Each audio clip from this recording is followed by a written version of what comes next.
Oh, there he is. Hey, we're ready. The camera's here. Just turn it that way, because that way it doesn't go any short. Okay. I think. Like that? I don't know whether it's upside down or right side up.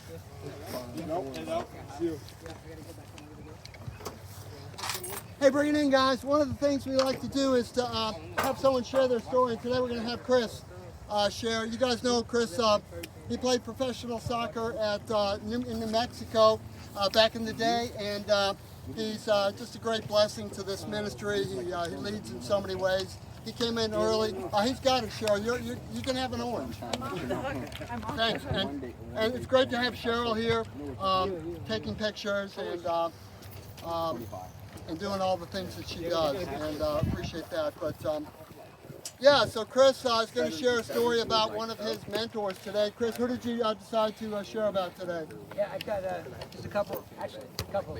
One's Jason and one is Sean. So a couple of guys around here that I just lean on as far as people. But Paul always talks about me being this pro. Guys, I'm so old. You know, how old are you? I'm 56. Yep. So my glory days of soccer were like 2 decades ago. You know, and it was long. Like soccer today, there's no way I could keep up with the speed. Just it's so much bigger. It's so much more physical. But you do a lot of rapping and stuff. Yeah, I still rap. I coached for like 10 years. I coached my kids. They're all grown up now. I've got a 27-year-old all the way down to 20. Got 4 kids. And so that, yeah, so that's fun. You know, soccer's been good. It's been bad. It's been, you know, play, ref it, coach it. But the mentor stuff that Paul wanted me to talk about was just, you know, guys. You know, as Christian guys, we get in this world. I worked for Dell Computers for 14 years, and that's not really the loveliest place in the world. It's very competitive. It's like sharks and backstabbing, and it's nice and good, but you know, can you be a Christian in that environment? And so where I find mentors is just guys that I know from church. You know, Sean Lewis is just, he's a dad like me, and he has the same problems that I have, you know, raising kids and trying to make good decisions. But to have someone to bounce ideas off of and go have breakfast and talk for real, one-on-one, I find that really valuable, because we have really good conversations about, it feels like the world's upside down and backwards. Like things that we care about feels like no one sees it. And then things that other people are doing feels like it's the right way to do it, but we know it's the wrong way to do it. So just to have other people kind of walking the same walk you are, because raising 4 kids is hard, you know? You can imagine, you know, you guys from big families and stuff, there's all kinds of problems, nothing's easy. But to have people like along your side with you and to bounce ideas off of and to realize you're not crazy thinking the way you think, and that there's other people that are, you know, have the same faith that you do. It's encouraging to walk out of breakfast. You know, it's never just a meal when you go have a meal with somebody. You sit down at breakfast, you're at a table and you're sharing and it's personal. I just encourage that. For you to find people that you trust. You know, someone that's a good friend and that will listen as much as they talk, or just have good questions. You know, I try to be that person, to have really good questions when I sit down with people. You know, questions that people actually want to answer. You know, it's a good friend who does that, who maybe asks more than talks. You know, everyone has stories, but someone listening, I think, is a more valuable contribution. So for me, it's Sean, it's Jason, it's just guys that I know. I don't see these guys often, but it's like once every 6 months, we'll call up and say, let's go to breakfast, and we'll go, and we'll just have this chat, and we'll catch right back up. Where are you? How you doing? How's the family? What's good? What's bad?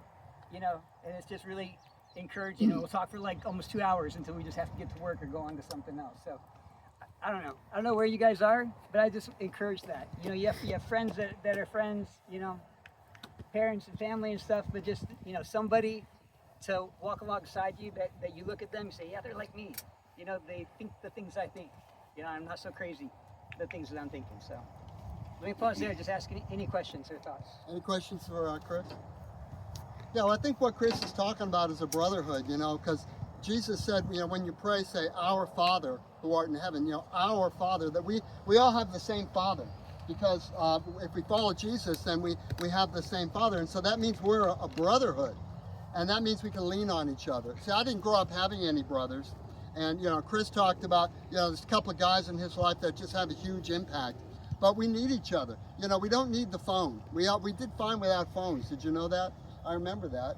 And we don't need computers. We don't need the internet. But we need each other. And you have smoke signals? Huh? Yeah, smoke signal. Yeah, when it's on fire, just come and put me out, Mike. Just dump water on. Yeah, because we all get on fire at some point. You know, life is tough. I don't know if you've noticed this, but this life is really hard. It's hard when you're young, and it's hard when you're old, and it's hard when you're in the middle. And we need each other. And you know, it's just great if I can come up to Chris and say, Chris, you know, my daughter did this to me today, or my wife and I are just butting heads on something. What do you think I should do? And he might say, wow, I have no idea. But we can pray about it right there and then. We can call on God and have him do amazing things. And you know, that's always powerful and effective. And so I would just encourage you guys, you know, I get here early and I stay late twice a week. And the reason I do that is just to help, you know, the guys that need help. And there are a lot of guys that come to me and say, you know, hey, this is going on. I can't get a job. You know, this girlfriend situation. My parents are driving me crazy. You know, it's all of those kinds of things. All the things that really get us down and make us frustrated. You know, I had 5 things really go wrong today. And I was just getting down, and I had to pray, and I talked to my wife, and we're going to talk when I get home.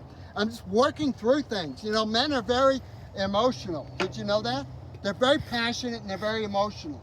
Women get together and talk about their feelings, and they get all the credit for being, you know, drama queens and being emotional. But men are very strong and very passionate, and those feelings get bottled up, and that's a very bad thing. So I would encourage you just to start to get some conversation going, some dialogue going with other men in your life. And soccer's a great way to do that. And just, you know, talk to them about what's going on, what you're feeling, what you're not sure about, what you need direction in. And it might just be, can you pray about, you know, this situation? I met this girl and I have some doubts, but she's really great in this particular area. What do you think I should do? Will you pray for me? You know, just reaching out and being a community and being a brotherhood. And it's such a powerful thing to be a brotherhood and to have a brotherhood. And we meet twice a week. I mean, I see you more often than I see my 4 kids. And I think Chris can say the same thing. And a lot of that happens here. So thank you for listening. And, you know, and thank you for just considering these new ideas. You know, Jesus had 12 disciples, and that was a brotherhood. And, you know, they needed each other and they relied on each other. And together they were better. They were better together. And so let's be that here in this soccer community. But thanks for listening. And we'll be here again Sunday at 5. And we'll have the kids over here. And there's a couple of former pro players, Teal Bunbury and Manuel, I think it's Salinas. And they lead the kids over here. So bring your sons and daughters, nephews and nieces. And they'll be trained by professional players. And they have a great time. So Sunday at 5. And thanks for watching. Hang out and talk, and you know, and we can talk more about this. And thanks for videoing. We can shut that down. And